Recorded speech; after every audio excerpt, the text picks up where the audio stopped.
Today, we become legends.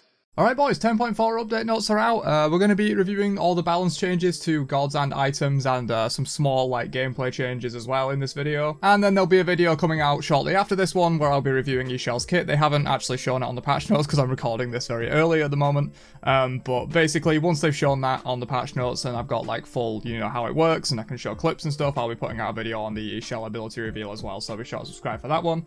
But yeah, without further ado, let's just jump into the balance changes because I've had a quick look through already and there looks to be some very spicy and, in my opinion, pretty good changes in this patch. So let's have a look. So first up, they basically half reverted the anti-snowball changes that they made last patch, which is definitely a good thing in my opinion.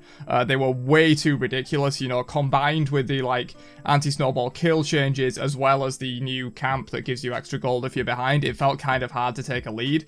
It still probably will feel that way, but I had a game yesterday in ranked. I went 5-0 up against, I think it was a Milan. I was playing Hercules in solo. Soloed her 5 times in lane. She kills me once because I got too greedy in tower dive, which admittedly is my fault, but then she was down 0 levels and only about 800 gold when she was down about 1.5k before. It gets a little bit ridiculous, especially with the XP. It feels like you can maintain a gold lead even if you make a mistake and die, but the XP just immediately gets evened out as soon as you die once, despite the fact that I'd soloed her 5 times. But yeah, ran over. Basically, they're reducing the amount of XP for killing low-level player penalty slightly, so you're going to get a little bit more for killing low-level players than you were before, but it's still less than you would have been in previous patches before the 10.3 update. And then they're decreasing the bonus XP modifier for killing a higher level player by a decent amount as well, 0.4 to 0.3. Also, some interesting solo changes here, mainly, just to blue buff basically. So when you have blue buff now, enemy lane minions hit by your damaging abilities take an additional 5 true damage. So I feel like this is somewhat addressing, the Golden Blade Warrior meta and the damage mage and some kind of hunters in solo meta, because they can just clear so much better than warriors can clear at the moment. And some warriors that were never going Golden Blade before, like Hercules, just go Golden Blade because they have to do to clear the lane basically. So it feels like that's kind of addressing this. And enemy jungle bosses hit by your damaging abilities take 3% current health in true damage. That is really good, and this is addressing a different problem where since they took the cooldown reduction off of blue buff, it's useless late game. There's literally zero reason to have blue buff in the late game because you've got enough mana by that point, especially in a lot of solo builds that include breastplates and things like that. You absolutely have enough mana for the late game, and so blue buff was literally useless. There was almost no point in picking it up in the late game whatsoever. And so they've added this effect now, and that seems really, really strong. Insane. Solo laners are going to be burning down objectives, dude. I know they've taken the ability for Bluestone Brooch to deal the percent health damage to objectives, but Bluestone Brooch still does a decent amount to objectives. So if you're like a Bluestone warrior, if you're an Arthur or something, or a Kakulan, 3% current health is so much. Even with just a standard kit rotation, if you have 4 damaging abilities, that's 12% of a Fire Giant's health just gone. And if you're a King Arthur and you're probably not dropping your ultimate on the Fire Giant, so let's say 6 abilities. That's 18%, that's, almost a fifth of the boss's health just gone every time you rotate your kit. Oh wait, I'm dumb, sorry, it's current health. So it's not as strong as you would think. It's current health, it's not maximum health. So, no, solo lanes aren't going to be soloing the Fire Giant, but that's still really nice, a nice bit of additional damage, especially if you're starting the objective, which you usually are as the solo laner if you're not zoning. So, still a really nice buff there, and blue buff was a bit useless late game, so good to see. And also down here, subsequent hits on the same target do half damage, similar to, Heartseeker and Bluestone effects and stuff like that. So yeah, nowhere near as insane as I was making it out for a second there, because it's current health and has this effect here, but still going to be really nice for blue buff to have an actually useful effect in the late games as they took the cooldown reduction off of it. So another really good change here. We're moving into the items now. There's going to be a game-wide percent penetration decrease. I was just thinking before they showed the patch notes, literally about an hour ago, that this is something they should probably do, and it turns out they're actually doing it in this patch, which is very cool. So they're decreasing the cap on percent pen from 40% to 32%, so how much reduction is that? A 20% reduction to the overall cap. 20% obviously of the original number, not an actual 20% reduction. And then they're decreasing percent pen on all the 20% items to 16. So this includes Titan's Bane, Serrated Edge, Obsidian Shard, Charon's Coin, Typhon's Fang, and Dominance. And also decrease the percent pen. Oh, right, this is just to make it aware that it is for Dominance as well. And yeah, Dominance is not bound by the cap, it never has been. You could always bypass the percent pen cap with stuff like Dominance and Executioner and stuff. So probably a little bit more valuable now in terms of, you can only get up to 32, so maybe you might want Dominance and Executioner and all these like protection reduction effects that can ignore the percent pen cap. You might want those a little bit more in your builds now. I assume Titan's Bane and Obsidian Shard's passives are also getting this same change, but they might not be. And if they aren't, then likely these items are going to start showing up a bit more in builds, because Obsidian Shard will be clearly way better than Karen's Coin if the passive remains unchanged in terms of actual percent pen. And then all the 10% pen items have been reduced down to 8%, the same total like percentage change overall, you know, 20 down to 16, 10 down to 8. This includes all these items down here. There's a lot of items in the game that have random 10% pen on them, and so that'll be just slightly less now. So basically, in a lot of builds, you know, if you're going like Serrated Edge and Heartseeker in your build, where's Heartseeker? If you're going Serrated Edge and Heartseeker, you're basically going to be at 24% instead of 30% now, so it's a solid change. You know, could potentially be even reduced more in my opinion, but we'll have to see how these changes work out. You know, it's definitely nice to see. And then on the tier 2s as well, reducing it slightly. And all the protection reduction items also getting nerfs. This completely makes sense. In fact, a lot of the protection reduction items that stacked up were actually like more overall pen than you could get on other items. So Executioner goes from 28 to 24, Heavy Executioner goes from 35 to 30, Demonic Grip goes from 30 to 27, so Demonic Grip nerfed a little bit less than the other ones. Oh, interesting. Soul Eater gets 10 flat pen instead of 10% pen. That's actually a buff to the item in my opinion. Mainly because it's gotten a lot on warriors and also on the occasional jungler that might want it. You know, you can go your Jotuns and this, and then you have 20 pen instead of just like being a little bit weak on the flat pen. Obviously a little bit worse late game, but I feel like warriors that want to rush this in the laning phase, having 10 flat pen to deal with squishies, and maybe even solo laners that are a bit more squishy or haven't got their defense yet, that's actually pretty huge.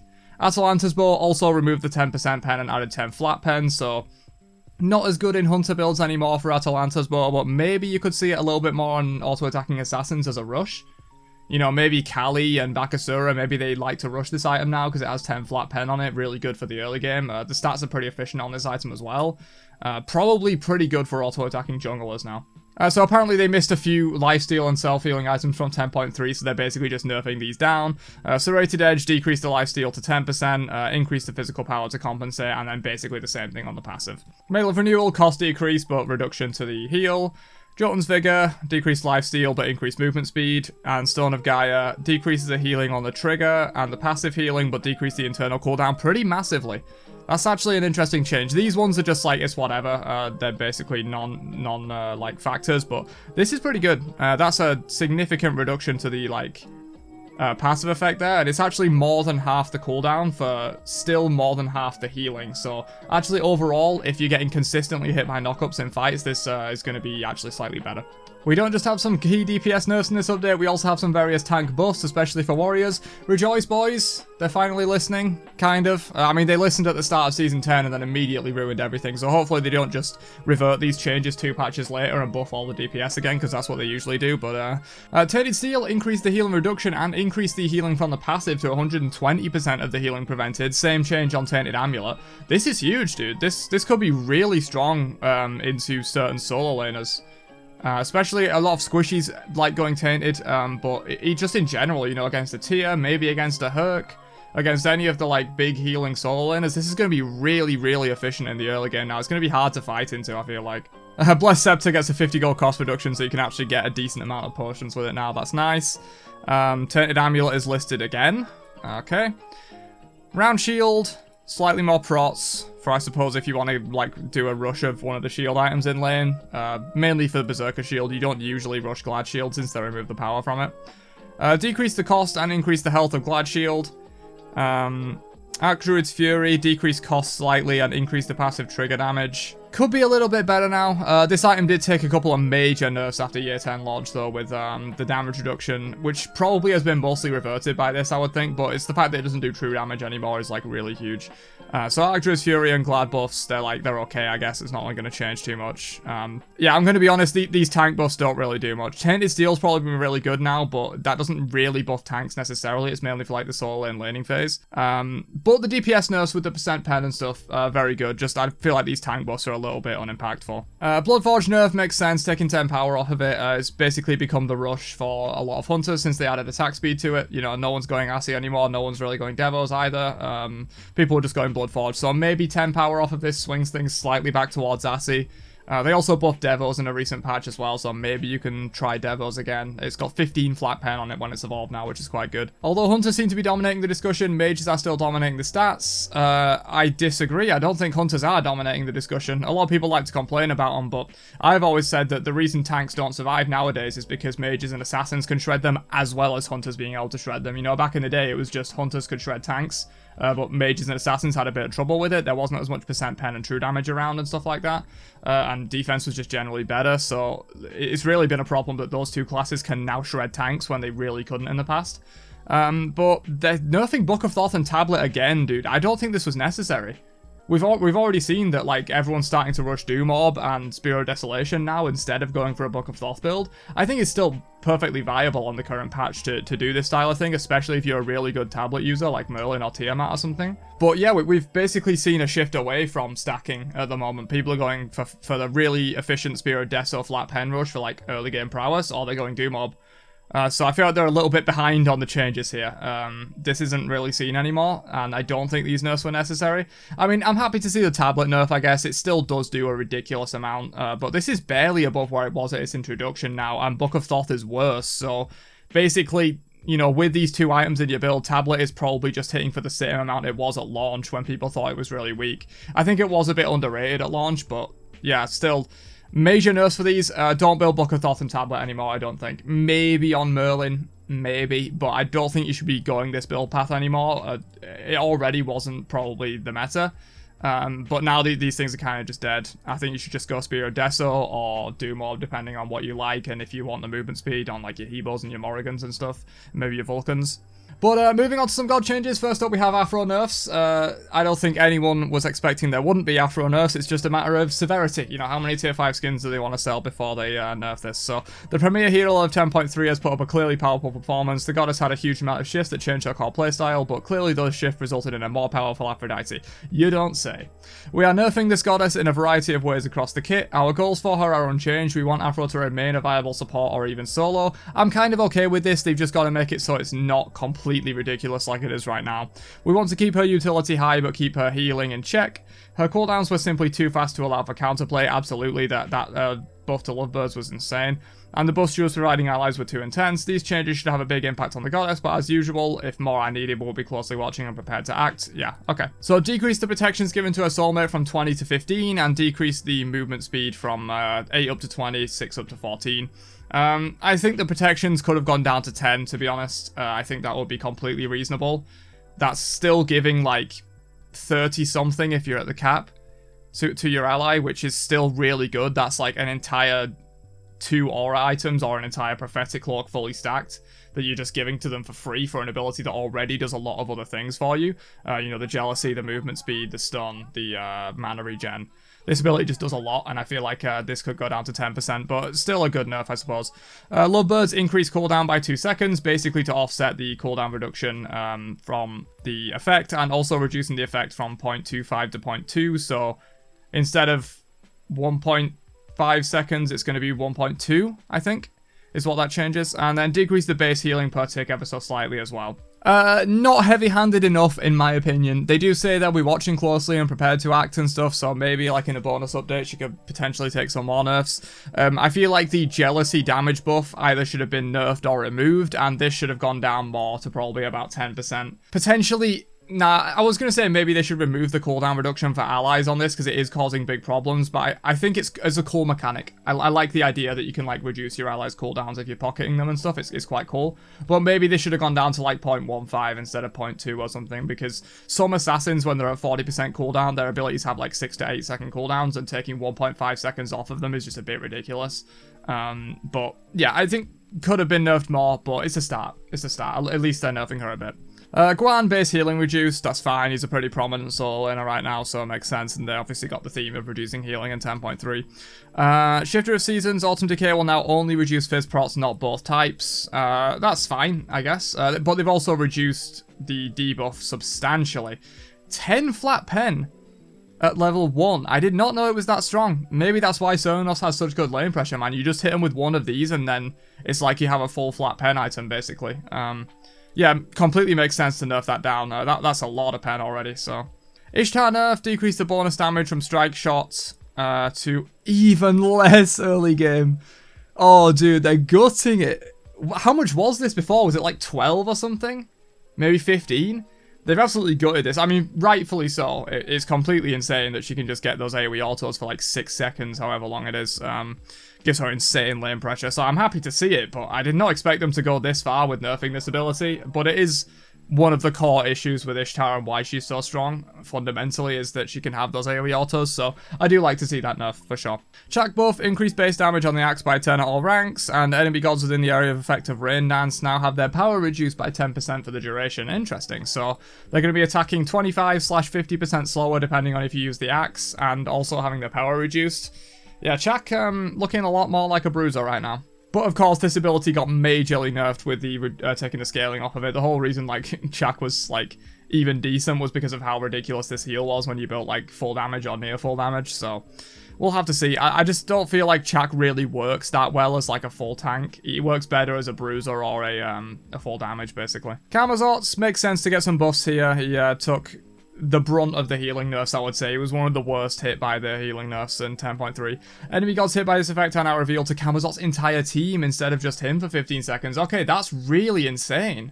It's less useful in like random pubs, but 15 seconds of revealing someone in a team fight, that can be absolutely huge. They can be just like out of commission, especially if you hit like the jungler or someone that's trying to sneak around the fight. That's enormous. Just ping someone with the screech as they're moving through the jungle and you get 15 seconds where the enemy jungler just can't gank because your team's going to know exactly where they are. That's huge. That's a gigantic buff. I like it. I like it. That's really cool. Increase the slow on Vampire Bats and decrease the cooldown on Devour as well. Just some simple buffs to kind of offset a little bit of the healing reduction that these abilities got. Hell buffs. Are you sure, Hi-Rez? Are you sure? I feel like Hell is really good right now. Obviously overshadowed by Aphro, but I feel like Hell is doing really well from what I've seen. So they've increased the power debuff from 8 to 12% on the stance attunement and increased the base damage of decay and restoration by 10. Okay, so not huge buffs. I don't think she needs them, but at least they're not trying to like buff her enormously. This is pretty solid to be fair, but this is just like an ancillary buff. What are they saying here about why they're doing this? Has that a bit of a split performance? We saw more pro play picks and role flexing, but we also saw continued lower percent. Yeah, of course, I think Hi-Rez rely too much on win rate data, man. Of course, Hell has low win rate. She always has. She's hard to play effectively. She's very easy to just dive on and kill. Just because the god has a low win rate doesn't necessarily mean they need buffs, in my opinion. I think they rely a bit too much on that. This is potentially because Hell was in an especially low spot even before 10.3. We want to make sure this goddess has a chance for success in more places, so we're buffing her in multiple aspects. Blah, blah, blah. They're just saying what they buff. Yeah, I don't know about this logic. I don't really think Hell needed buffs, to be honest. I think she's been performing pretty well. Gilga buff. This ability now deals 25% increased damage to lane minions only on the initial area pulse. Yeah, that's fine, I guess. Gilga never really sees playing solo anyway. I mean, he kind of does, but he's mostly been a jungler for a lot of his life. So maybe it'll help him a little bit in solo with that lane clear. Maybe you could rank this now instead of dropkick. Did you even rank dropkick in the laning phase before? I don't play Gilga. Let me know down in the comments if you rank the 2 or the 1. Cthulhu, increased prot debuff and decrease the max stacks. Yeah, I mean, it's hard to get to 5 stacks, even when you're spamming it in Cthulhu, so I guess it's just going to stack up a little bit faster. It's going to be slightly more overall, but really not noticeable, but it's basically just going to stack up faster. Charybdis, decreased cooldown of spike shot, so it's up a lot more in the late game, makes sense, and increased splintered tides as well, so just going to gain a little bit of tide faster. Nothing too crazy, just going to make us slightly better in the late game. Circuit, this ability now has a passive component on her ultimate. Circuit gains additional crit strike chance per rank equal to up to 30%. Are you kidding? This is insane.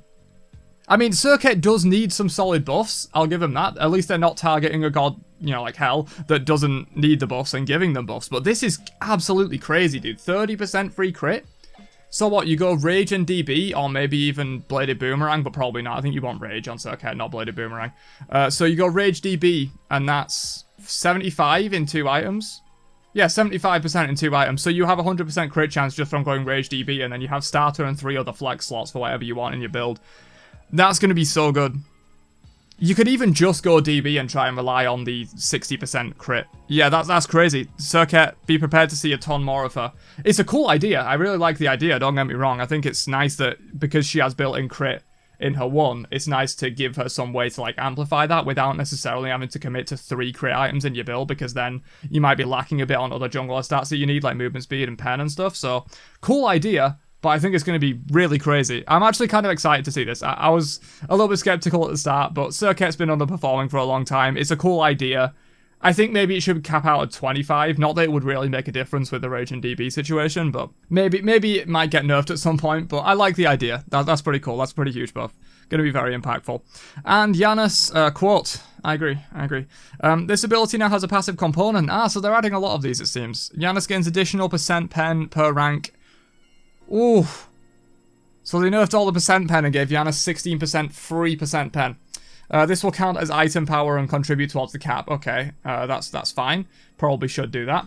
So with Janus, so the cap is 32% now. So with the way they've done items, you just buy either 1 previous 20% pen item or 2 previous 10% pen items, and you're going to be at the cap now with Janus. So you basically just buy Shard, and that's it. That's all you need for % pen, and you're at the cap, and you also have Obsidian Shard passive.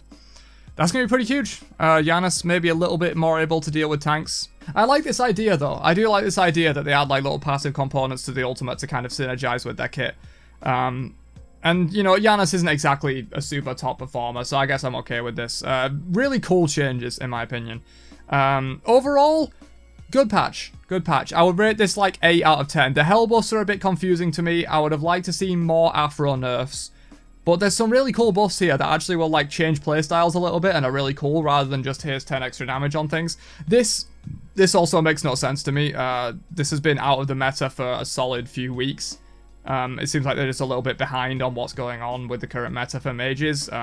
Probably you're not building these anymore on almost anyone except maybe a few specific picks. Bloodforge nerf makes sense. Tank buffs could have been a bit more, in my opinion. Amulet, it's not really a tank buff necessarily. It is, but it's not really. And then these buffs are just like whatever. But the % pen nerf's really good as well. Overall, yeah, a very good patch. A few misses, but mostly hits on this. Very, very happy with this. So yeah, hopefully you guys enjoyed this one. Let me know your thoughts on the changes down below. We've finally got a bit of major changes towards % pen and some small tank buffs, I guess, Aphro nerfs and stuff. So let me know down below what you guys think of these, and be sure to subscribe to the channel to catch the Ishtar ability reveal, which will be coming out soon. And I will catch you guys in another one later on. Have a great day, and peace out, you nerds.